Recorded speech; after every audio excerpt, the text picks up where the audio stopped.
दर्शक बंधु अंगनवाड़ी कर्मी मानकर दरमा बढ़ाइबा नहीं आसीगला गोटे बहुत बड़ खुशी खबर सरकार देवाक जाउछन्ती एही बड़ खबर। अंगनवाड़ी कर्मी मानकर एही दिन ठारू बढ़िबाक जाउछि दरमा सरकार करिबाक जाउछन्ती अंगनवाड़ी कर्मींकर दरमा वृद्धि।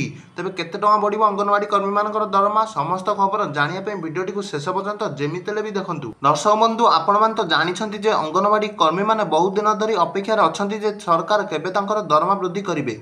एबे काली नरेंद्र मोदी ओडिशा को आस्थिले समस्त भावुले कि नरेंद्र मोदी ओडिशा गस्तर आसी ओडिशा रे ही अंगनवाड़ी कर्मी मानकर दरमा वृद्धि करिवे। तो एबे अंगनवाड़ी कर्मी मानक पई आसीबाको जाउछि गोटे बहुत बड़ खुशी खबर सरकार देबाको जाउछन्ती अंगनवाड़ी कर्मी को बहुत बड़ खुशी खबर मिलुछि जे खूब शीघ्र अंगनवाड़ी कर्मी मानकर दरमा रे वृद्धि करिबाको जाउछन्ती सरकार। अंगनवाड़ी कर्मी माने जो दरमा पाउछन 10,000 सरकार सेथरे वृद्धि करिबाको जाउछन्ती एवं विशेष सूत्ररु खबर मिलुछि जे अंगनवाड़ी कर्मी मानकर दरमा जहा कि से माने पाउछन 10,000 टका ता बडी 18,000 टका हिजिबो एवं सहायका भौणी माने जहा से माने पाउछन 5,000 टका सरकार ताकू वृद्धि करके 8,000 टका करिए बोली एक विशेष सूत्ररु खबर मिलुछि। अंगनवाड़ी कर्मी माने सेमानकर दरमा बढ़ाइबाको नहीं एवं अवसर पर आर्थिक सहायता राशि सह पेंशन राशि को नहीं आंदोलन बहुत दिन हबो करुथले सेमाने से आंदोलन रो ओहरी गले कारण सरकार को सह तांकर प्रतिश्रुति पूरण को नहीं किछिटा आलोचना होइतबारु सेमाने से आंदोलन रो ओहरी गले। तेबे एबे जणा पडुछि जे अंगनवाड़ी कर्मी मानकर खूब शीघ्र दरमा वृद्धि हेबाको जाउछि एवं जो सब दाबी सेमाने रखि आउतले से दाबी मध्ये खूब शीघ्र पूरण हेबाको जाउछि। ता थिला आजिर खबरटी वीडियोटी को लाइक टे कर दियंतु एवं चैनल टी को सब्सक्राइब टे कर दियंतु।